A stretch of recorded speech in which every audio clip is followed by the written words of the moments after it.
Alrighty, you should see me, you should hear me. So just drop me the odd comment in so I know I can look out the corner of my eye and see everything's working fine. But folks, thank you so much for joining me tonight. Believe it or not, had the most response in anticipation. It really, really has. People, since I mentioned it last week about Ian being on, it's been wonderful to see so many comments coming in about looking forward to it. And genuinely, I am really looking forward to this. Me and Ian have been chatting quite a lot beforehand. He sent me a ton of stuff. So my desk with all these buttons lit up currently looks like a DJ's mixing desk, but I'm going to hopefully get everything so that you can see it all through. Obviously, make sure that you do get your questions in, of which I'm sure there's going to be loads. But before I bring the big man in, let me just quickly do what I normally do, a little bit of admin. Only one bit of admin for you today, and that's just a reminder because today this has kicked off. The Video Creators Virtual Summit has kicked off, and I am really happy to say that my two classes got first one going out today. If you haven't got a free pass, just get one. Just get the free pass. If it's free. If you use it, great. If you don't, you've lost nothing. But just give you an idea, the amount of classes that are going to be going out on this thing, this is like the daily schedule of classes here on Premiere Pro and After Effects. And I've been, in between prepping all this stuff ready for Ian this evening, I've been going through loads of this stuff, some of the stuff that's been released today. So I've been looking at doing After Effects and making your images come alive. It's just incredible how you can make still images could become 3D. That's what I learned today. So yeah, very much looking forward to that.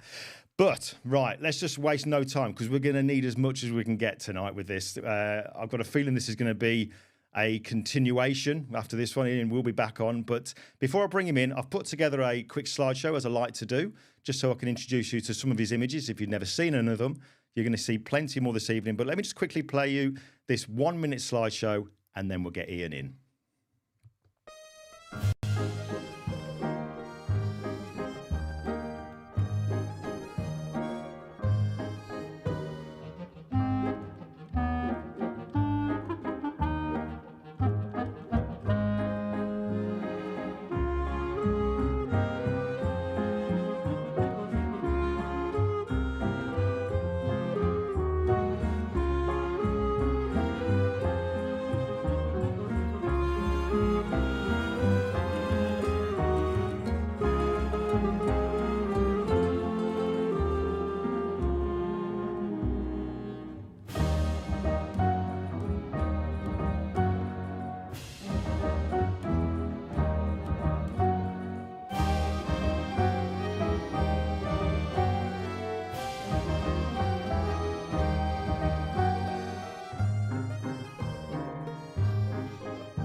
Wow. Hey, some interesting stuff there. We're going to get to hear a lot more stuff behind the scenes with those now, but let's not waste any more time. Let's bring the main man in. Ian, can you hear me? I can hear you loud and clear, mate. Yes.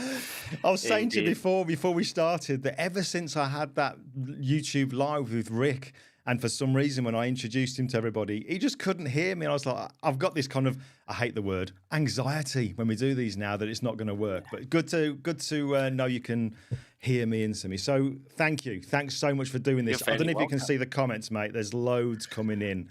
Really loads coming in. I'm pretty much just like a rabbit in the headlights. I'm focused. Good stuff. But guys, listen, thank you very much, all of you in the comments. I'll catch up with later, I'm sure. But I can see a little icon saying how many people are sort of viewing and stuff. I'm not quite sure whether or not to be happy, scared, or what. But either way, I really do appreciate you all taking some time on a Sunday. So yeah, hopefully we can get on with some pictures. Yeah, absolutely. And we've got people from all over the world. I saw Tim Oliver's just joined us as well. And Tim is going to be a future guest. So, yeah, it's good to see that. I think people are checking it out to see what they've put themselves in for. But listen, let's just crack on because I know that there is a ton of stuff that we're going to be going through, mate. First and foremost, I know this story, but for everyone else's benefit out there that doesn't know this, how and why did you get involved in photography? Yeah, it's quite quick. It's quite simple. 2008, I decided to embark on a trip to Nepal and do the Everest base camp trek. And this was designed to sort of fundraise around breast cancer care. I lost my sister the following year in 2009, and this was geared up as part of a focus for me, if you like, to sort of, deep dive and consume myself with something away Hmm. from the sort of doom and gloom, if you like. And yeah, the trip was fantastic. I picked up my camera to go. It was a Canon 40D, great camera, by the way. And Hmm. my go-to, I took, I think, something like a 2470 and a Sigma 10 to 20, and I thought I was going to be the next Steve McCurry. How very wrong I was. Okay. All right, cool. So obviously that's how the photography in a nutshell has kind of grabbed hold of you, going out Yeah. there. I mean, of all the places to start doing photography in the first place, you pick Everest, wonderful. But then I know that as your photography progressed, you started to kind of get involved in the landscape stuff, but then progressed into the portrait stuff. Now, I'm intrigued about this because, us being really good mates, that I'm predominantly portrait, but I've dabbled in the landscape purely out of necessity during COVID, and I've kind of carried it on. But what was your reason for making that pretty much complete transition from landscape into portrait?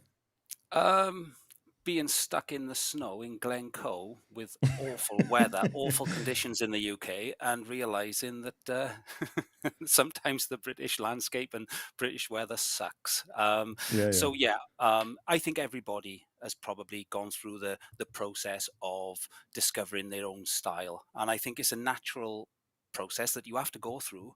And I've tried pretty much macro, landscape, sport, wildlife, and I think sooner or later you have to find your own way, and your own style should actually shine through pretty organically over Hmm. over a few years, of which it did. Hmm. You know. So you've moved into doing the portrait stuff. That's obviously some kind of that's clearly a square peg in a square hole. Do you know what I mean? It definitely Mhm. kind of suits you. But you go from doing regular kind of portraits, I guess, because I would think that's probably before we even knew each other, way back in, I don't know how many years ago now, quite a few years. But then you transition into this very kind of, I don't know, is unique the right kind of word? I don't know. Yeah, unique, different. It's very, very different stuff. I'm Yeah. trying to pick the right words here. But how did that happen? How did that come about? I think the natural progression, or the natural reverse rather, to portraits came from Nepal, where throughout the landscapes that I was taking, and I was documenting the characters there, and the young children of Kathmandu, and I realized that it was people that perked my interest essentially. Hmm. And that's where it stemmed from, really. When once I had come back and delved into landscape and macro and every other genre, I Hmm. gently found myself sort of back in with the sort of the people stuff, the portrait stuff, and it's evolved from there, really. And I think that, in terms of my my now style of portrait, Mm. um, it just like landscape photography. There's so many brilliant landscape photographers, and they pay in big bucks to travel, and they get in the shots. And if that's not really accessible to everyone, I mean, you've got to find your niche, haven't you? And Oh, totally. Yeah. and for me, I would say this. I would say, I think I've explained this to people before. I really wanted to get myself to a point where A, I could tell a story, B, there could be some sort of humor, C, some sort of thought process behind it and story. And with Yeah. portraits, I really wanted my portraits to stand out from anybody else's. And I figured the only way to do that, once you've got the lighting down, okay, so Mm. let's just say, you're very capable with lighting. There's only so many lighting setups you can throw out there and sort of regurgitate Yeah. Yeah. Yeah. and become a guru of, if you like. But what about the content? What about the story? So that's where things started surrounding people for me, started surrounding the portraits. So props, But where does characters. that come in? Where does that come from though? Because when you talk about style and all that kind of stuff, I'm kind of really heavily invested in all that. And I used to say to people a while ago that your style is something that just happens. It kind of, by you going out and constantly doing stuff over and over again without you maybe even realizing it, you develop a style. But I also talked about having my book, Photograph Like a Thief, was all around finding other photographers' work that you really like and trying to kind of copy it when really you can't, because, you know, what's in here in your own head influences what you eventually do. Now, the reason I mention this is there anybody out there whose work you looked at that influenced you to be able to start doing, you know, these kind of images? You know, where has that influence come from? From a photographer standpoint, I would say there's a French gentleman, Sébastien Salomand, goes under the name of 𝐓𝐡𝐞. Okay, and he also he builds sets. He does sort of storytelling portraits, if you like. And also there's a Dutch artist called 𝐶 That's 𝐶 𝐶, and I think what he does is, I think he's mixed media, and he uses sort of a combination of paints and pastels and stuff like that, plus photographs over the top to produce the sort of finished print. So there's certain concepts that sort of appeal to me, and it sort of branched off from there, really. But yeah, of course, everybody's got people that they sort of like, they get inspired by, and on Instagram and Facebook, 𝐓𝐡𝐞 is probably the one that kicked it all off for me. All right, I think what we'll do then, because obviously there's a few names there that I was unaware that had influenced you. Obviously, when this is all done and dusted and it's all up on, you know, YouTube, the recording, I'm going to put links in to your stuff and some other stuff that we'll talk about in a short while, but we'll put links into those people. So I think it's always good that they can have that as a reference to be able to see, now I can see where Ian was coming from when it comes to his stuff. Cool. All right. So, you know, there is loads of stuff that you sent over, and I know what we decided we'd do is we'd actually look at specific images and kind of talk about the breakdown, because quite literally we could spend a whole session, one of these sessions, talking about one of the images and the breakdown, but we're going to try and get as much as we can in with this one. So I think the first image that you sort of thought would be a really good one to talk about was this one here. And I know this guy. I know Anthony is in the room as well. He knows this is our good friend Foxy. So tell us a little bit about this image here, Ian. Tell us where this all came from and what have you. Okay, so I regularly visit sites like Pinterest and stuff, and look for different sort of portrait themes, if you like. And I looked at one particular photograph of a fisherman. It was a black and white image, quite grainy, very very powerful image. And from that, I started sort of putting ideas back and forth with Simon, with Foxy, who's modeling in the picture. And I decided that I didn't want to go down the route of a regular fisherman portrait. So why not stage the whole thing and add a bit of humor? So everything there is staged. The fish are real. All the fish are real. Three are sadly dead. One is very much still alive. Now, the reason why I wanted to talk about this image is purely because, whilst it looks quite simple, doesn't it? I mean, it's certainly simple in terms of directing Simon. He's very easy to work with. He is an actor by trade, so direction for him is not a problem. But the picture itself was so difficult to manage in terms of, you know, look, let's just run left to right very quickly. Okay, so we have the first test shot. Just here, I'm testing out, and I'm getting myself a feel for the kind of look that I want. And I'll always start with a basic one light, kind of a Rembrandt in from the side, and then if I need to fill with a second light, a third light, etc., or any reflectors, then I will. But it's very much I get my key light underway in this particular instance, and then as we move on and we progress, these are just some test shots that I made some notes with. The first thing on the test shot that we looked at prior, test shot one, was the reflection on the oil skins on the dungarees. That was quite bright. Now, I knew that the fish would cover some of that area, but I didn't know how much. So at this point, we are just sort of, again, testing the light, and we're trying to get a good exposure. And you can just see the little note saying nice. And that's just purely me acknowledging the fact that we've got a little bit of a Rembrandt triangle on Foxy's cheek, and the reflections have calmed right down, and it looks pretty decent as is. So pretty happy there with the lighting. And again, we continue with the testing process. Very much by this point, okay, by this point we're testing stuff out, and I really want to keep as much calm throughout the situation if you can with the people that are there, you know, Gaz, Anthony, Foxy. I want to try and keep as much calm as possible, because the shot of Simon holding the bowl is going to be full with water and the fish swimming around, and he's going to have to sort of like, he's going to have to act, he's going to have to pose, he's going to have to hold his arm up, and that's going to get heavy. So I wanted to introduce it at the last minute. So we were going with pipe in mouth, maybe pipe not in mouth, pipe in hand, etc. And we're happy with the lighting. And you can see on the left-hand side by this point, there's a fish added, but we wanted to tell the story of the sort of the fish on the line being, you know, a rather big catch. And that was a simple process where Gaz was holding the cord, bending the fisher rod, and then it's a simple, it's a simple clone to get it out. So you know, it looks quite simple, but there's absolute carnage going on in and around the studio by this time. And I've got to interrupt you. Let me just interrupt you for a second. Yeah. Where is all this kit coming from? You know, what Foxy's wearing, and also the other images we've seen so far. Where is all this stuff coming from?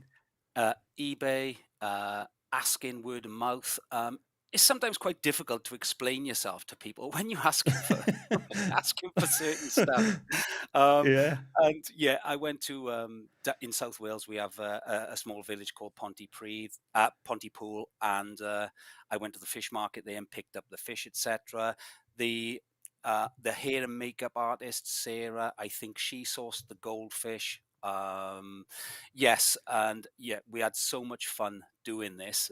She sourced the goldfish. We have the 3 fish from the fish market, and of course we have Simon, our willing model.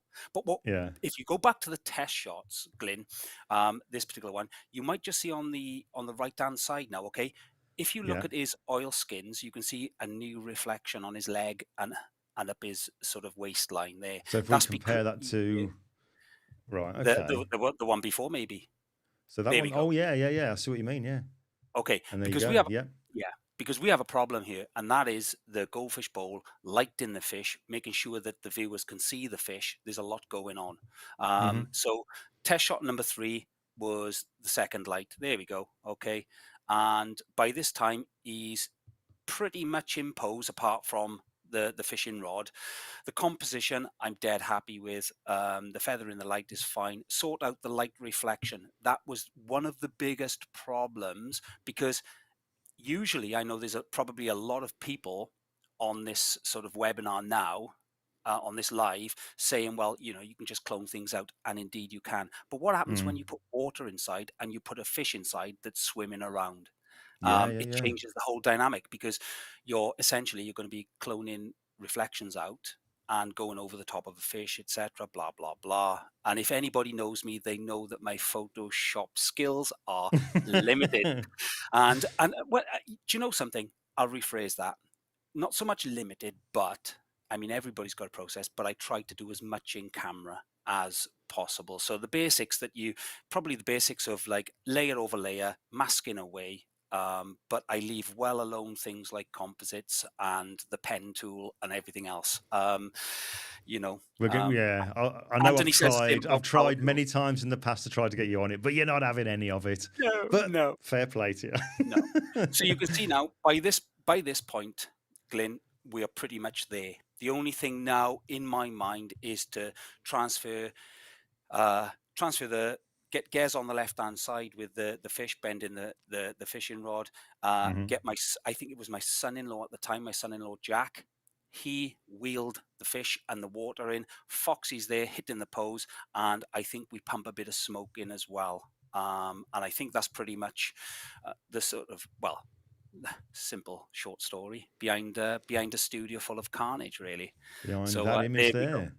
There we go. So cool. Yeah, this is a slight standard color grading through LUTs. You know, even possibly some of your own LUTs or something. I think potentially that you used in the what were they called, the old guard Oh, the project. 3 oh, we got the home Yeah. guard stuff. No, Oh, right, no, no. okay. Oh, I'm old school. Yeah, I'm old school. Oh, jolly good. All right. Well, all right. Yeah. Just on this image here, then the one that we've, this fisherman one. What are we talking like time scale wise from the minute you kind of have a thought about it to eventually having this, the final image? What kind of time scale are we looking at? How was it just the one day that did the shoot, and how long did the edit take you? Very much the edit itself is the way I work is probably much like, without sounding corny, probably much like a painter or any other artist, if you like. It's about feel, it's about mood, and what I want to try and create. So the edit itself, I will always spend potentially editing that picture an hour plus.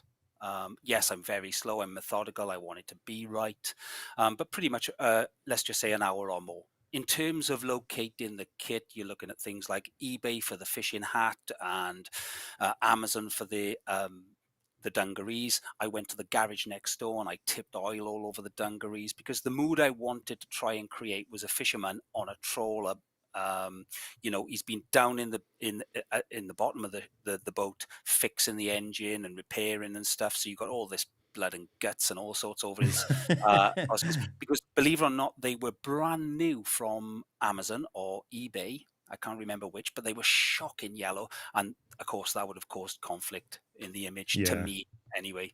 And incidentally, the smoke in the pipe was added in Photoshop by my amazing skills. However, the haze is a fog machine. The ones you put your solution in, you pump it. We let it settle down to try and give that foggy sort of fisherman vibe, if you like. But thoroughly enjoyed it. No fish were harmed in the process. No fish during the day. During the day. It's interesting when you talk about the process there of actually doing it, on the day, the problem solving with all the reflections and all that kind of stuff. When you think about the time that was probably invested in that, and I know we kind of joke about the Photoshop versus doing it in camera kind of thing, and my mentality has changed with that anyway. But if you think of the time that it would have taken to do the actual shoot compared to how long it could have taken to do it in Photoshop, there probably wasn't that much of a difference anyway. Do you know what I mean? It wouldn't be a quick fix in Photoshop. So you being there and manually doing it, it's probably the best way to go anyway. Look, I completely agree. And the reason there are people doing amazing work with Photoshop, amazing composites, especially now with AI and everything else. The stuff. Incidentally, the stuff looks fantastic. But there's something about an authentic look. And if you are looking to progress your work, if you are looking to sell fine art prints, sell something that's unique to you, then you want it to be you. The amount of people that tell me, or they say that's your style, or that's you, or it's probably something that you would do, etc. Yeah, AI is not going to buy that. But that just doesn't change my view on AI. I think it's fantastic if it's used correctly. Why not? Why not? Well, talking about the AI, I mean, we're going to come to another image or series of images actually now. But when it comes to AI and obviously the way things are progressing, it's not going to go anywhere. If anything, it's going to become more and more prevalent in the kind of, in the creative space. But do you ever see yourself taking advantage of it? Or is it maybe too early to say, do you think? It's definitely too early, partly because I love photography, I love creating, and the biggest part, and what's in my sort of soul, if you like, is everything that comes before the final image.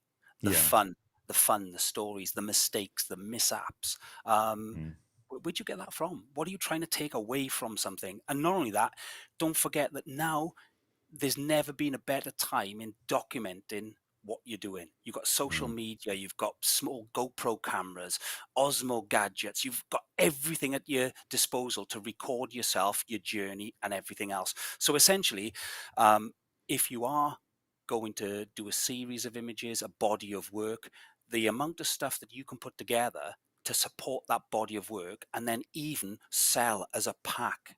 As a, so you have this finished article of a beautiful piece of work that maybe was 6 months in the making, for example, and then you present that with a back catalogue of files and images and mishaps and everything else. Superb idea. Yeah. That's where I see Memories. my Yeah. work. Yeah, absolutely.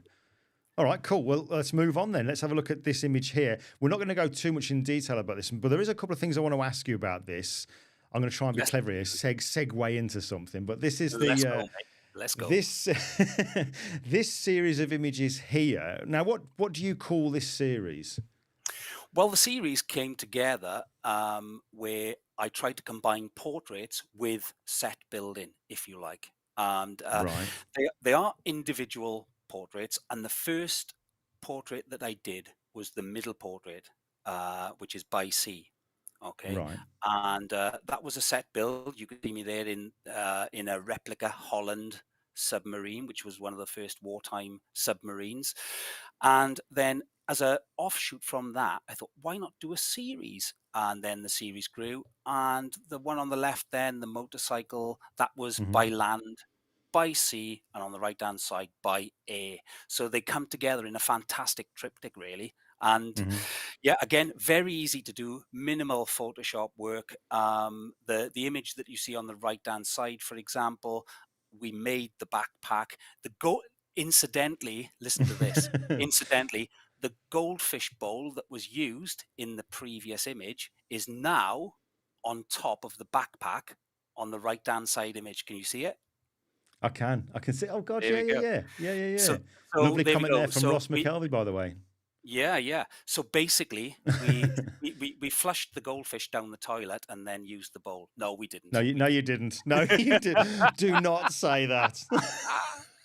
No, of course we didn't. We didn't. Oh, so cool. you see, we just recycling and repurposing All right. and products. But you see how it goes. Cool. So Yeah. everything is done with minimal Photoshop.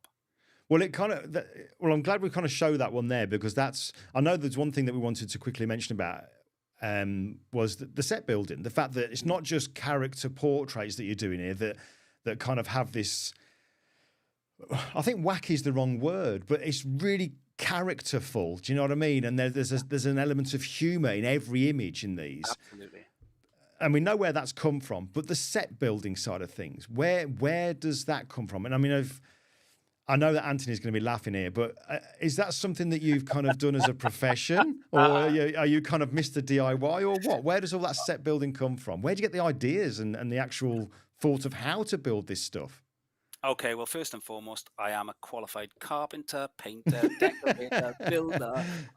No, absolutely not. I have fantastic friends around me in Gez, Anthony, yourself, and anybody that I can sort of get my grubby mitts on to help contribute to making the final image. In terms of the ideas can come from anywhere. The middle picture you can see on your screen right now by sea, there is, if you were to Google the Holland submarine, there is an actual picture exactly like this with the sort of the pilot of the ship, if you like, or the sailor of the submarine, whatever the pilot, in there, and it's a dead replica of that. So ideas come from everywhere. I could be sat down watching Peaky Blinders or anything, see an idea, but of course, I know we did say, didn't we, mate, that don't sell yourself short and don't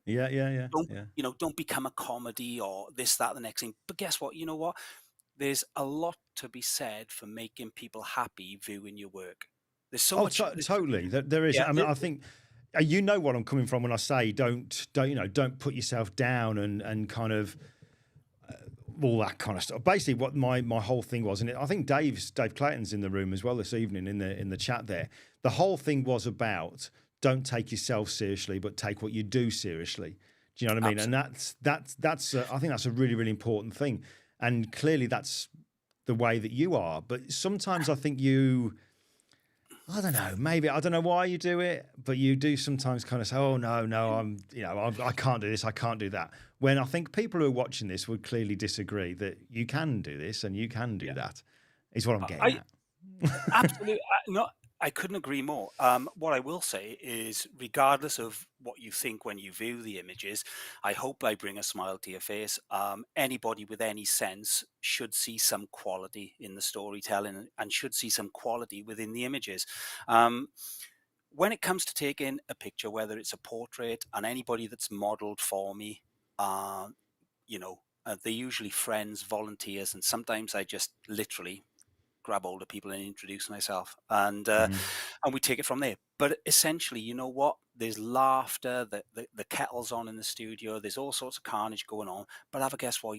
We arrive at a point where a little bit sweaty palm, a little bit of nerves, and we know we have Yeah. to take a picture. We know we have to capture a There's a moment. job to be done. Yeah. Yeah, there is, because do you know what? There was, I think, one of the Time After Time series. I think it might be one that you might look at a bit later, the one with Marilyn Monroe in. Oh I yeah, yeah, yeah. started that. Yeah, I started that set. There we go. I started building that set out of junk on New Year's Day, and that picture was taken on April the 1st, April Fool's Day. So Wow. there we go, 4 months. So Now during that 4 months, I'm glad you mentioned that image, because there is something I want to quickly mention here, because this thing about you when you self-deprecating, that's the phrase I was looking for yeah, there, where yeah, you kind of put yourself down. And although we're really good friends, you've got some very good friends I know that are in the chat as well that kind of know you more than most.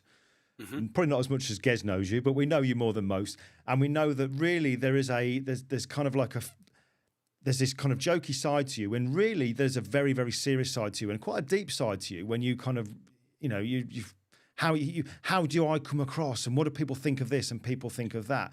And I know that there was a moment, certainly with this particular image here, where you got an almighty boost yeah, from somebody. Do you want to just explain what that was?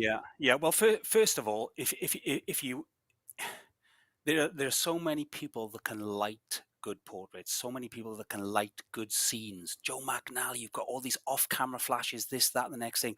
So many self-appointed gurus that sometimes you can become quite insecure about yourself, Mm. your end result, and indeed, incidentally, everything you see behind me, the trophies and stuff, everything that I've done in the past is probably born out of some sort of insecurity. I think we all have it. I know I'm completely insecure, and I Hmm. think I just front up and I face it head on.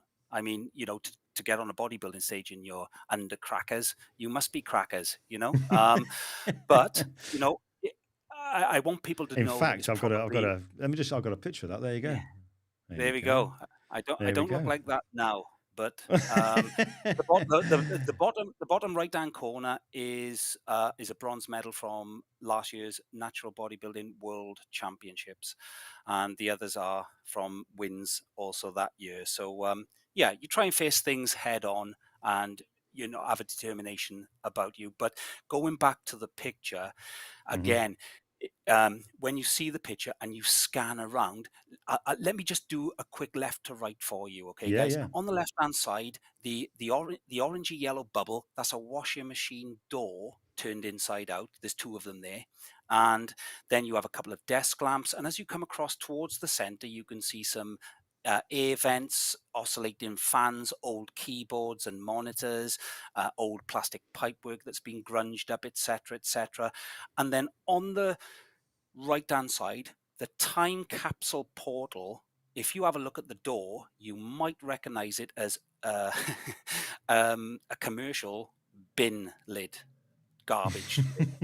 It's a Biffa bin lid, and you can see there that the round portal, the round hole above the door, that's actually a patio table top. It's glass from a patio tabletop, and Hmm. everything is done with scrap. Everything's done on a budget, and that probably that probably changed a lot for me when I had a testimonial given Hmm. by Jeff Paris. There we go, says it all really. Um, this come through actually, and I'm not quite sure whether it was a joke or again putting myself down, if you like, or whatever. But I realised that I've just lit a complete set, built a complete set with friends. We've lit it with light bulbs. We've lit it with disco lights. We've Yeah. lit it with everything other than professional lighting. And now we have somebody off Broadway saying that I've absolutely nailed it. So it gave me the confidence I needed to progress into other sets and to move on and to develop myself and always learn. Everything that I do is pretty much every image that you see, whether it's on the slideshow at the beginning, whether it's what we talk about, trust me when I say this, and we could make another evening of it. The stories and mistakes, they're endless. You only ever see the best. You don't see the Yeah, worst. yeah, Yeah. absolutely, yeah. But it's the stories behind it which kind of make it all, isn't it? And when you're privy to it and you do know that stuff, every time we get together and we talk about it, we just laugh about stuff, don't we? Do you know what I mean? It's Yeah, just, yeah. and there's Honestly, always something that happens, and I love that. yeah, yeah, and I wouldn't change it. It's part and parcel of the journey. I just want everybody to know in the chat that you're looking at a complete amateur, and however, going back, it matters more than anything that I produce a Yeah, satisfactory, great image for yeah. myself and for people out there. So don't let that detract. How I go about my business is very unique, we'll say. So yeah. What does it they say? It doesn't matter how you get there, as long as you get there. Whatever way you get there, it doesn't matter. I don't know what I'm saying now. I'm thinking off the top Yeah, of my no, head, but there was a saying I used to have: the destination doesn't matter. It's the journey, or something like that. yeah, Do you know what I yeah, mean? yeah. And it's And the journey that you have, which is the fun part of it. If you just walked in and took a picture and it ended up being like that, and you walked out, and now a couple of hours later, it wouldn't have yeah, the same feeling. You wouldn't have the no, memories there or anything like that. So absolutely that's not. what it's all about. Completely agree. But Completely. let's just jump on. Let's just jump on because I really want to show people these images here. And this Okay. there's 3 images in this series. So you got this one here. Okay. Yeah. This is the Okay, I'll thrust. jump through these and you kind of Yeah. Go. explain as I jump through them. Okay, so kicking off, first of all, it's the Endeavour series where I create characters, I give them names. Starting from the left, again, you've got Simon, who was in the first image. He's playing Oscar Crothers, the professor that's basically going to invent stuff and make himself a millionaire and take the family away. You've got in the centre, you've got Sarah playing Martha Crothers, the wife, the much tormented wife, and he's dragged her into his laboratory as a bit of a sort of assistant, if you like. And then on the right hand side, you've got Peter Crothers, real name Andrew, and that's Anthony Crothers' son, believe it or not. And he is actually stood on car suspension springs that I've sprayed brass, sort of copper effect, if you like. And I can talk through this because we'll have a look at the breakdown of that one in a minute. Let me show oh, the second one in this series. yeah. Well, the thing is, by the time that I made the 6 foot by 4 foot studio flats, the brickwork, okay, what you've got is you've got potential to move the set around, haven't you, and create a different scene, a different vibe. And again, paint the chalkboard behind and introduce plans for this one, which is called the airfoil. And that's about the sort of first flight, and you've got Martha in the middle looking up towards the skylight where Peter's going to fly if everything goes to plan. So that was just the same sort of series, but just changing the setup from the first image. Okay, and then we've got this one here. There we go. Again, look, it's another change of set, same materials, just a change of set, and this is called the unicopter.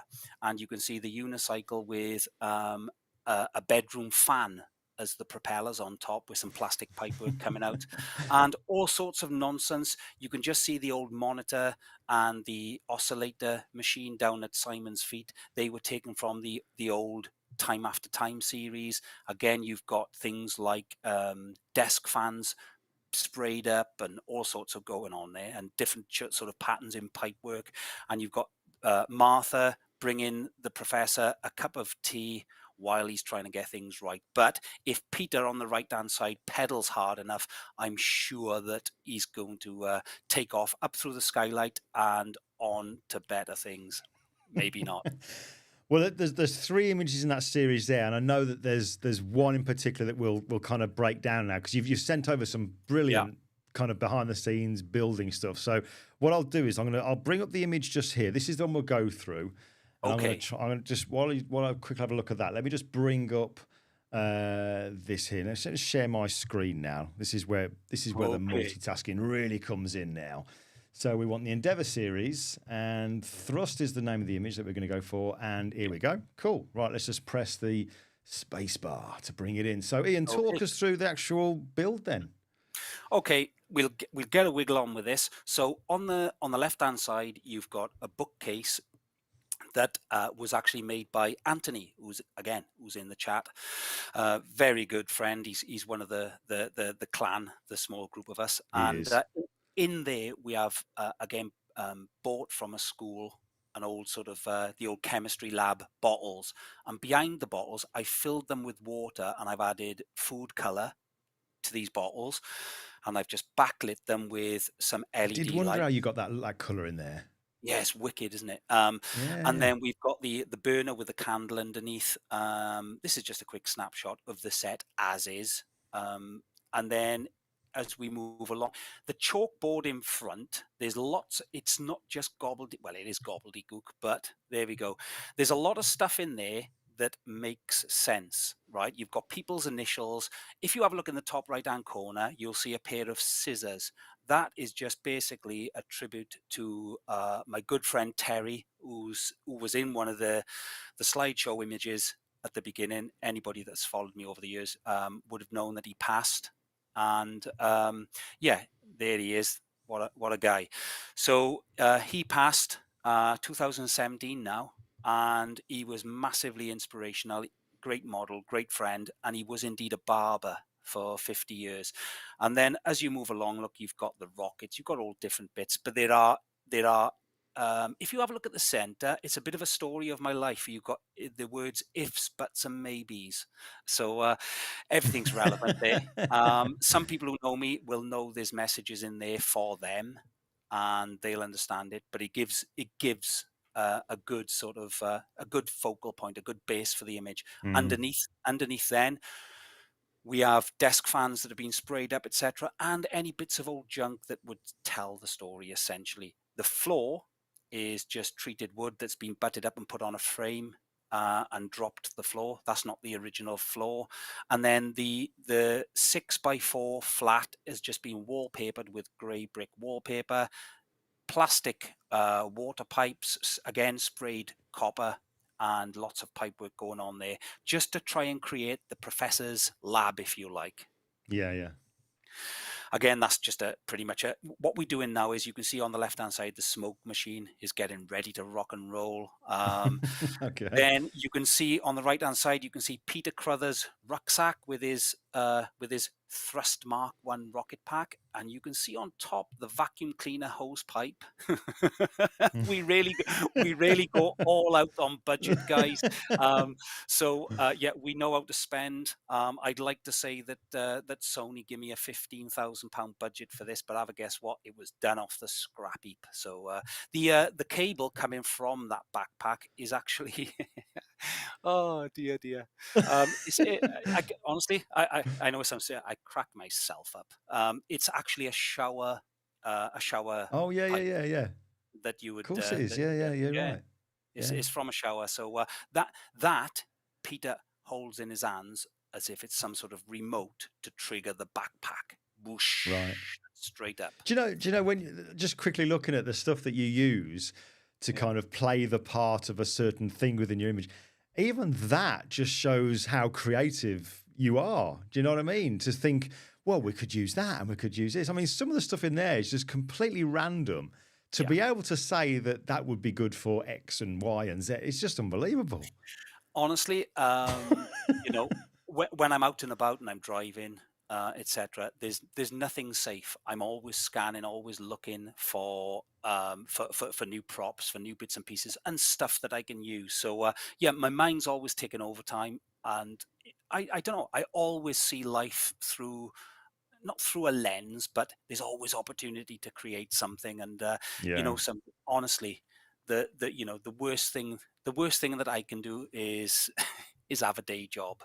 I would dearly love to do more of this, to do it full time, to indeed have something ambition wise, have a budget, carry out an assignment for somebody. We have the Mm. space, we have the studio, and I take a lot of pleasure in showing others and teaching others what I know. So Sure. yeah. Cool. So this image here, then, this is when you're starting to bring Yeah. in Foxy and Sarah.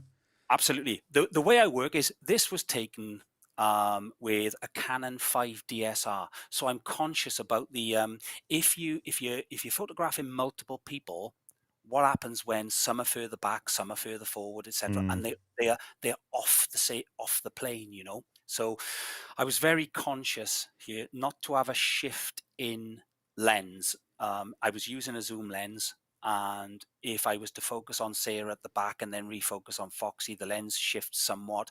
And then when I'm overlaying the images to capture everything, Yeah. in terms of mixing flash and ambient light, you do get a shift. So I positioned Foxy. I wanted Foxy not, if he was to stand up there, I think you'd all agree that he'd spoil the composition if he was to stand up. He would block Mm. the bookcase, block the light. So he's down in that eureka moment. And Martha, she's there with the headphones on, waiting for the bang. And I'm just now setting the characters in place. I've positioned the springs, as you can see, where Peter's going to be. But I really want enough of the chalkboard at the back to be seen, to give you, so this is all about dealing with the composition at this moment in Yeah. time before we go live and smash it, you know. There we go. So Simon and Sarah have opted out of the scene. I've set Peter in, and we've got the smoke machine going. I've given him direction on the pose that I want him to do, and we are ready. We are ready for blast off, guys. And yeah, and you know what? You'll never ever know if it worked. Did he actually blast off, or did it not work? That's the question. We'll leave that there. Yeah. Cool. And there's your final image. And there's the final image. So yeah, in terms of focusing, you're looking at 125th f8 and focus point on Peter. Okay. Mm. It's And then interesting. I mean, looking at as it is now, because I know that you've also sent over, and I didn't know this was your first set build, but this image here, let me just bring this one up here. This actual image here was this was the first set build that you ever did, is that right? yes. Now, there's a bit of a theme there with junk, isn't there? Look at the absolute nonsense I'm using there. Wow. So this is the first set build in 2016. It's called Climate Control, and it's about the guy that thinks he can control the weather. Again, a bit of a professor sort of theme, if you like. But you've got Terry on the left in his retro 70s sort of gear, and then as you scan around, you can see the old monitor again. Some sort of louver doors painted up, acting as shutters. But guys, that is the same wall, the same area as the image you just saw. It's in the studio, and it's exactly the same shooting position. Okay, so there we go, exactly the same area. All right, so if you was to flick back now to the first set build, that one, what we've done is there's a 6x4 flat on your right hand side with the window aperture cut out. I've got a fan in there and a light, shining light through. The fan is blowing, and we've got some dry leaves on the floor because he's trying to control the weather. It's all gone wrong. He's panicking, and yeah, what you can see there is Anna Ray there, the model. She's acting as the wife, and what you don't see is her other half, her partner, holding the dress up with one hand. It's two shots, you see, one with Terry, Oh, right. and one Okay. with her. Yeah. So her partner is holding the dress up, and he's also got a handful of dry leaves, and we go, and 3 and 2 and 1, throw them up in the air, leave the dress go, and bloody run out of the way, you know, so I capture the shot. So yeah, again, that was the first sort of set build, and of course it inspired me on to further things and tried to make them better. And it is quite a crude setup, I know that, but it is all part and parcel of storytelling and enjoyment, isn't it? So I think it's yeah. brilliant. Brilliant. Yeah. Listen, we've been talking for 50 minutes. Can you believe it so far? We are going to go a little bit over because there is something important we want to talk about. But let's just have a break, Ian. Have a glass of something. Have a glass of water so that you can give your throat a bit of a lubrication there. But Folks, I'm just going to quickly play you a short video, right? This is actually, there's a relevance to me playing you this short video now. It's 3 minutes long to give Ian and myself just a little bit of time. And it's actually to do with the Video Creators Virtual Summit. This is a little personal project I gave myself for one of the classes to film, to make like a mini documentary kind of thing about an area that I really love. And it's an area that I kind of live in. So I'm going to play that for you now. We're going to get a quick drink and then we're going to dive straight back in to go chatting with Ian about something really big that he's about to do and embark upon, and also take your questions. But for now, let me just play you this quick video.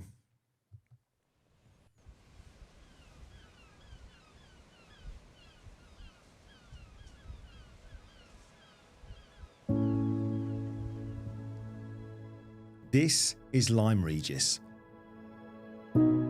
a charming coastal town nestled along the stunning Jurassic coastline of Dorset in the southwest of the UK. And of all the places I've been lucky to travel to across the world, this still remains my favourite of all.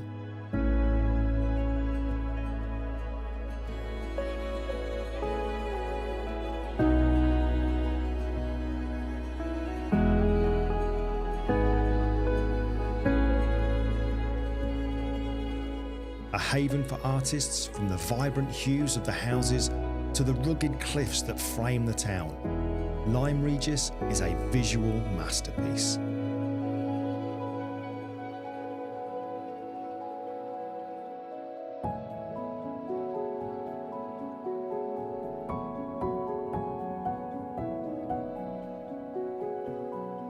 But it's not just the scenery. Lyme Regis exudes a sense of tranquility.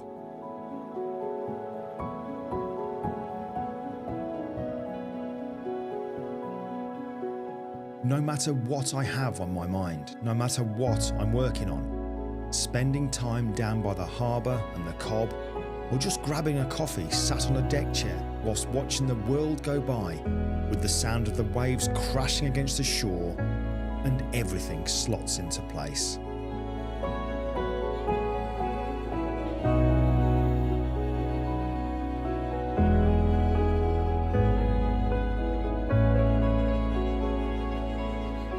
Lyme Regis is my special place, my sanctuary, my medicine, my home.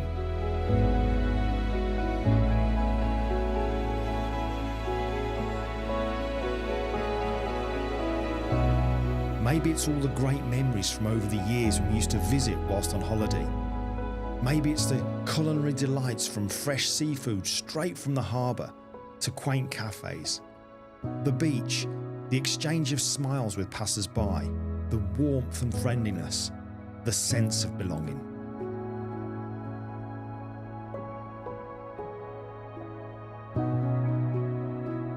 Or maybe it's that to me, Lyme Regis isn't just a place. It's a feeling.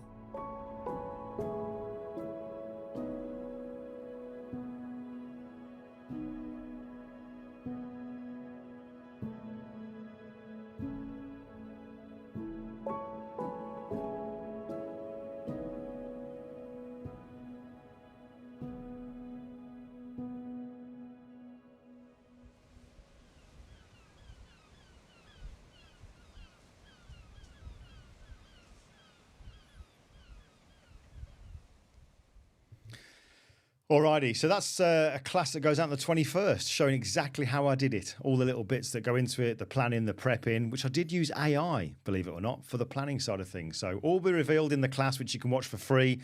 Obviously, you've got that link, which is still available right now, so you can go and watch those classes. But let's get back to Ian. Let's just bring him in, because we're gonna kind of make a bit of a shift now. Okay, we will come back to the images in a short while, because we've got some, well, load of questions which I've been highlighting as we've been going through all this kind of stuff.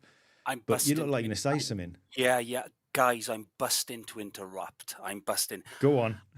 Could you just put the fisherman's tail picture up on the screen? I've just had a message. Pardon my mistake. It was a while back. I've just had a message off my daughter, Abby. She says, "How rude the hair and makeup didn't source the goldfish. I borrowed my friend's goldfish from work. The fish's name is Whoopi. So there we go. I've had to correct that. She's just said don't, please, but my bad. I'm normally used to Sarah, the hair and makeup, providing some of the props, but indeed it was my daughter's friend, and that's Whoopi the goldfish. Still Well, well alive, done, Abby, for pointing out the error of his ways. still alive today, I hope. So yeah. Okay, Okay, there we all go. right. That's it over. All right, cool. Well, I I know, just, no, it's important. We cleared that up. That's good to know. I ju- Listen, and I let's take a bit of yeah. a. We'll move on. We'll move on. We will come back to the images because we need to cover some of the questions. But one thing I know that we want to talk about is something that you're about to embark on. Because it is kind of loosely connected with the photography because of who you're doing this big thing for. So do you want to kind of explain what that is, mate? What you're actually going to be up to? Yeah, I think, going back to last year and prior, I was preparing for bodybuilding shows, etc., etc. And during the time, shortly after the World Championships, that was the 18th of June last year. 4 days later, I had my trusty dog, Curtis. He had kidney disease and finally sort of passed a couple of days later on the Wednesday. So so I've been pretty much lost, and if anybody knows me, they know that I need a goal and a focus. And for the last sort of, I would say, I think most people would agree, including yourself, mate, that you can get somewhat lost along the way, and I certainly have, or I had.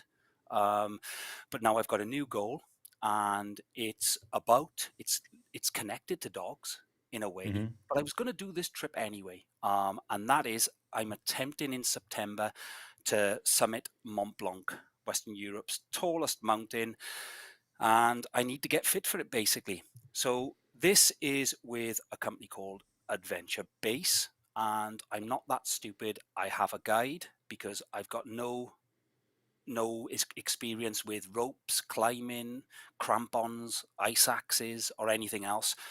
However, I'm going to try it. I'm going to get fit, and I've got a new goal. Now, this particular trip is self-funded. I was doing it anyway, but I was also approached by Hope Dog Rescue, who are a fantastic charity. Not too far from myself, in a place called Llanharan near Cardiff, between Cardiff and Bridgend, down in South Wales.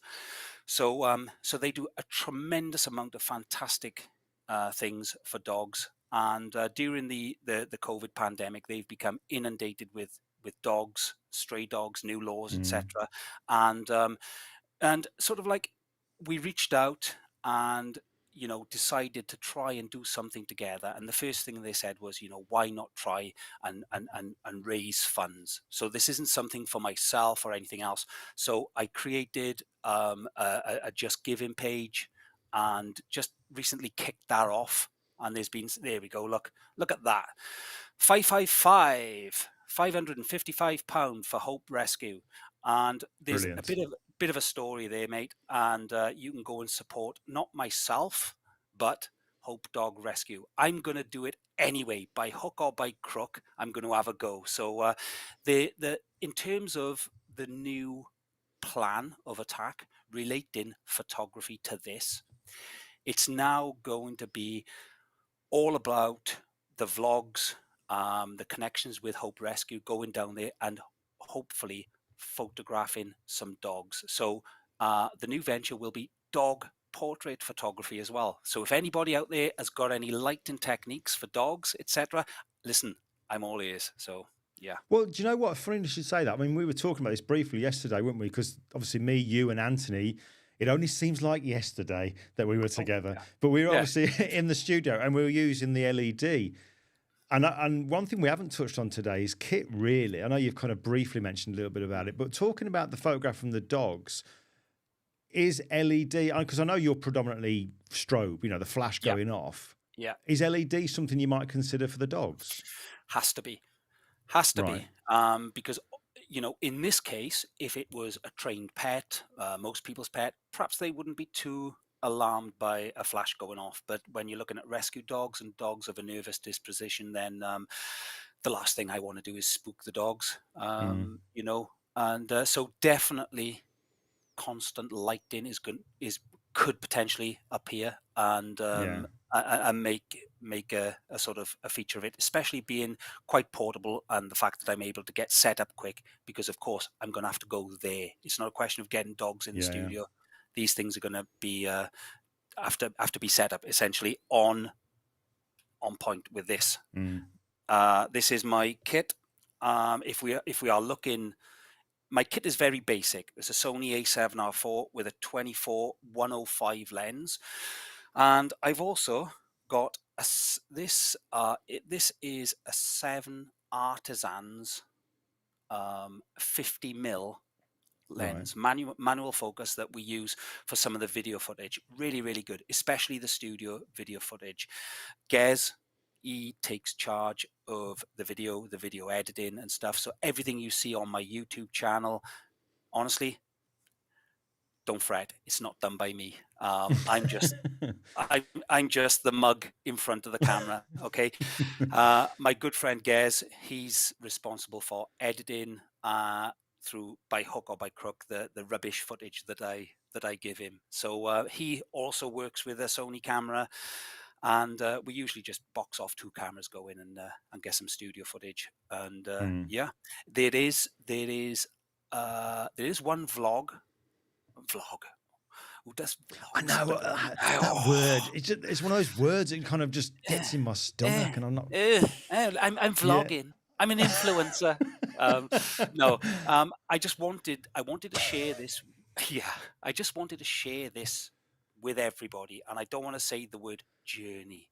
I just want to share the story with everyone, and I wanted to document something quite raw, because I've got a confession. I don't have the kit to vlog. Recently, Glyn, you've given me a loan of a GoPro, so I've got to figure out how that works. And I know that at this moment in time, I'm using my phone. So I'm using my phone, Android phone, with a basic cable, wired in microphone, and it's awful, and a selfie stick. It's dreadful. So you'll be able to follow along that, not just the development of myself doing something different, but the development and the changing kit. So you'll see new kit coming in. This is what I'm really looking forward to, mate, because you know we get kits. You know, sometimes I'm lucky that I get kits sent to me, and I very rarely compare it to other stuff. Oh, I don't get kits sent to me. Only, but no. I do. Oh, hello. Come on. I get kits sent. I get kits sent to me by you. I'm always looking after people's cast-offs. When's he coming next? No, what I mean is, it's a case of, like, the great thing about it is you're going to be able to show proper hands-on. Look, I started with this. The next video, you're going to show how the kit has been changed to adapt to what you're doing, something that's fit for purpose, but also seeing an improvement in not just the video quality, but the audio quality, and also the portability of it all. That's what I'm really looking forward to seeing, because you don't often see it. Ordinarily, you'll see a video saying, this is the latest thing from such and such a company. Yeah, but why would I really need that compared to the previous model or whatever? Do you know what I mean? So you're going to kind of cover that, which is good. Yeah, and hopefully people that are thinking about doing the same or becoming more portable in their approach, they will probably, hopefully I can prevent them making the same mistakes that I will do, etc., etc. So that's up on my YouTube channel. That's there on your screen now, Ian Munro Art. And that's the video there, right? That's the first video I did about the... that's the announcement, really, of Mont Blanc, if you like. There has been a few incidents since then, and there will be a new. Are we going to call them vlogs? Video diary. Good. Yeah. Yeah. But then that's going to have to abbreviate it to VD, which you might not want to do. So. I've completed that. So either way, there is a new one about and I'll use this word, there's a new one about to drop, guys, Oh, this that week. sounds so cool. If Gez can get his bottom into gear and Brilliant. produce it, then it'll go out this week, and it's quite entertaining. So please, All right. keep your eyes peeled. Well, look, the links to these things here, obviously, there's your YouTube page. There's the little bit about the Mont Blanc. I'll put that link anyway so people can see who you're going with and what you're going to be up to. But definitely put in this thing here that you've got the Just Giving. That'll definitely be there. And also the link for the Hope Rescue as well, which is, all credit to you. And like I said in a comment that I kind of posted into the GoFundMe kind of thing. It's just what you're doing here. And Amanda actually commented, Amanda Glassball, who's in the room, unsurprisingly, Amanda is in full support of this because her little comment here says, love this. Because Amanda, I was speaking to you yesterday about Amanda. Do you remember I said about the lady who's photographing the cats? Yeah. That's Amanda. That's Amanda who's doing Lovely, that. So thank you. It goes to show that, you got a big heart. You got a really big heart. Yeah, and I mean, long term, who knows? I might be ready for another dog in time to come. Who knows? Yeah. So Yeah. All right. Well, listen, it's come to that time where we have to have a look at, well, not have to, we want to. We're going to have a look at some of the questions now that I've been busy starring and what have you. So let's have a look at some of these comments and questions come in. So let's have a look here, mate. I'll click on my favourites thing. Some of them will be questions, some will be comments, but some nice ones, really nice stuff I was seeing here. My friend Steve Healy, these are portraits on a different level. There you go. Thank you, Steve. Yeah. I did make the mistake of glancing. You probably see my head did you? going. Well, let me bring them up anyway. Then, no, because I've got to tell you, when you went to the break, I looked at the comments and yeah. Oh yeah. I know. You big softy. That's why we love you, mate. But listen, Tim Oliver, top fella, Tim Oliver. Ian's photography is very graphic and creative. He could do album covers for Pink Floyd and Rush if they were still recording. Great stuff. Well, there you go. That's high praise indeed.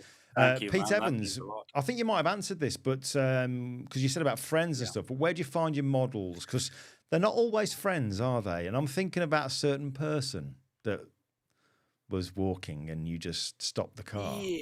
Yeah. I was with Terry, the gentleman we spoke about that sadly passed. He was my my muse, if you like. And I was actually dropping him home one day back to his house, and I said, "Hey, listen, look at this geezer, and this character, Barry, his name was Barry Coburn, and I said, I'd love to photograph this guy. And Terry, being Terry, was just like, oh, go on, pull over, talk to him. And I did. And as I pulled in, I was sort of curb crawling along shadily with Terry, who was a character in his own right in the passenger. I've approached this guy and I've given like a card, said what I'm doing, everything else. I said, if you're interested, be at the studio, sort of thing, blah blah blah, and yeah, the rest was history there. So I will literally pick people up off the street. All right, so we've got Jason Lees, but Foxy is a legend. I had the pleasure of meeting and photographing him on a workshop that Ian did a few years ago. Oh, there you go. Cool. Jason Lee. Yeah, he's a good friend. I met him in 2010 on the set of Wrath of the Titans. We were doing some TV and film extra work, and we've now become, obviously, all of us good friends. Good guy. Lovely fella. Really lovely fella. Great to see the break done. Oh, breakdown of the shoot. Yeah, Lee Churchill. I saw that one earlier on that Lee posted, and I thought, yeah, it is. It's Lee. I've thoroughly enjoyed looking at the stuff that I haven't even got time to show you. Yeah, sketches and all sorts of stuff. I was going to say the behind the scenes for the submarine. I sent. Yeah. Well, we'll have to get you back on to maybe just dedicate some time just to show one of those images. Yeah. I might even do a bit of a poll. Do you know what might be a good thing to do? In my newsletter that goes out twice a month, we could actually put a little thing in there with like a selection of some of your images, maybe 3 to 5 of your images, and have like a little poll to say, look, which ones you want him to go through. So we could do that. That could be a good thing to do. Right, let's have a look here. So Geraldine Bryce has put, very talented guy. I've just watched all his YouTube videos a couple of days ago. Thank you. Yes, you have indeed, Geraldine. Thank you very much. I did reply back, but it's nice to, it's kind of live now, isn't it? So even though it's sort of virtual, it's live. He's taller in real life. Yes. And Bert Stappenpolder has put Antonius and Christian Maria Hox was a Dutch photographer. Hox was known for his tragicomic painted photographs. That's Stage perfectly, there you perfectly, go. perfectly said, mate. Perfectly said. Okay. So that was that was early inspiration from a friend of mine, another Dutch photographer called Peter Kemp. He Right. put Okay. me sort of onto Tune Hawk, if you like, and definitely Cool. influenced me. It's good to see. Good to see. Lee Churchill, my God, love the thought process. Tim Oliver, amazing image, dealing with a model, props, light, smoke, and I'm quite sure quite a smell. Oh, that must be the. I reckon it's going to be that image, isn't it? That's what it's going to be talking about there. Yes, It's got to be, hasn't it? What's the quite a smell? See, the laugh there says it all. Tim. The laugh there says it all, Tim. Yeah. Oh, brilliant. Okay, so is there any characters Ian still wants to do, and is there any in progress? Good question, Lee. Good question. Yes, and in terms of anything in process, nothing in process in terms of a set build. The whole approach for me is this: we go set build because I do that part-time outside of my day job, so that could take a number of weeks or months to build, and in between I try and sort of reel people into the studio, characters, to take portraits, and then because they are quicker, so within a week or two you've sourced any props that you want, etc. And it's a day's shoot or an afternoon shoot, if you like. So they are very it goes like that, sort of portrait set build. Yeah. There is a pattern. I usually go for characters and bearded men. Can I say that? Okay. No. Moving on quickly. Right, I'm very conscious of time, but let me just run through these very, very quickly so that I don't hopefully miss anybody out. Let's have a look here. Does Ian sketch out ideas, basically? Yes or no? Do you sketch out ideas? We can cover this more later. Yes, you do. Wonderful. Ross McKelvey. This is the image that I wanted to show you, but you were kind of so focused talking. The motorbike one is a huge personal favourite of mine, and Ross is just. Do you know? Have we not? Wonderful. Yes, have we not got, Ross brilliant is photographer. So I know this. Lovely thing to say that. Yeah. Really nice. Yeah, thank you, Ross. Brilliant that he popped in. Yeah, definitely good photographer. Yeah. Jason Lee, what's next for the Journeyman? Go on. What are you going to say? Are we not showing the motorcycle one then, or the sketch? I'm sure you've got it. I'm sure. We have, but we ain't got time. We're gonna have to get you back on. We're going to have to get you back on. No? Oh, okay. What's next for the Journeyman? The Journeyman will be out and about again. Really, in my mind, I would want on one of the pictures called the kiosk. There is a phone on the back wall in a sort of sound booth. I'm going to take that. Planted in different locations and have the Journeyman on the phone, sort of in a woodland with mist, maybe get some portable fog machines out, etc. And a couple of maybe dusk or early evening shots. And the other thing that I want to do as well is I want to try and mix some natural light with off-camera flash as well to try and get to capture the mood. All right, let me get this in quick just to keep you happy. Oh, go on. That image there, the one on the far left, the motorbike, that's what you're on about, right? Yes. Okay, let's have a quick look here. Come on, take us through it. That's your sketch. That answers Lee's question. There's your sketch. There we go. There's the sketch. Yes, I sketch. I sketch everything down because I got a head like a sieve. So in short, there's the sketch. I wanted something small and compact that I could do in the studio. I borrowed the motorcycle from the garage next door, and then the rest, the cases were stacked up behind. There is behind the scenes stuff showing this. There we go. Anthony, I think, is holding the case up in the top corner, and then I just erase his hand out afterwards. The bike is there on the stand. There we go. There's the lighting setup. 2 strip boxes onto the backdrop behind. The cases are stacked up. You got one key light, which is a softbox, and there we go. There I am. If you have a look on the right-hand side, you'll see a C-stand with a shelf. I've stacked the cases on there to give it that look from the front that I want. Very tricky because obviously you're not going to stack the cases on the seat, are you? And yeah, the bike is on the stand.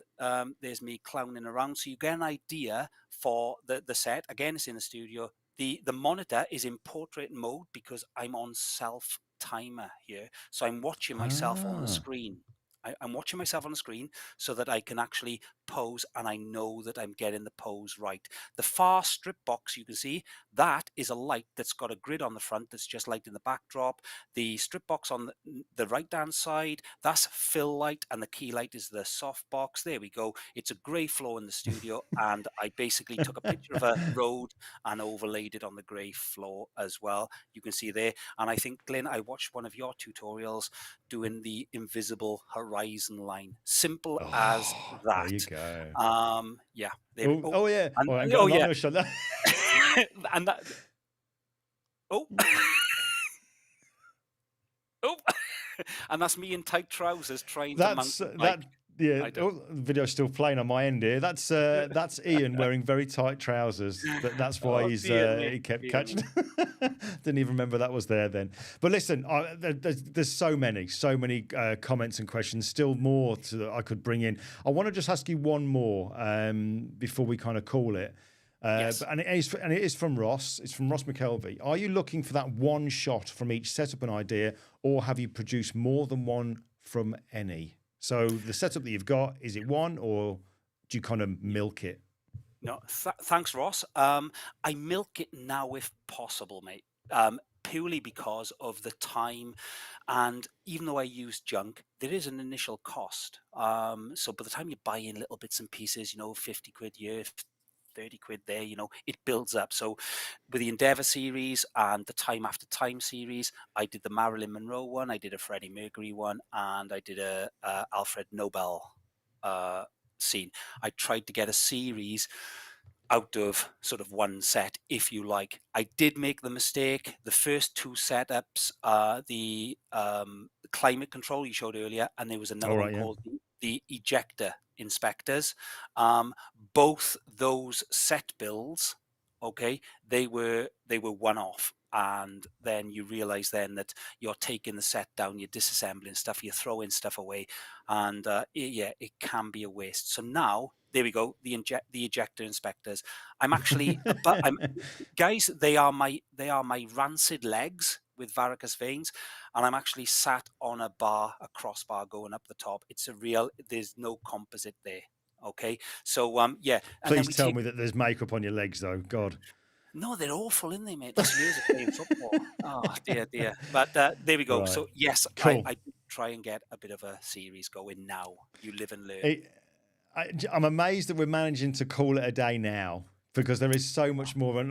I have to get you back on. And I'm not just saying that politely. I know there is so much more. So we will definitely get you back on. Judging by the comments that are coming in, Ian, it's going to be called for. So we'll definitely get you back on. But mate, I'm gonna wrap this up. Yeah.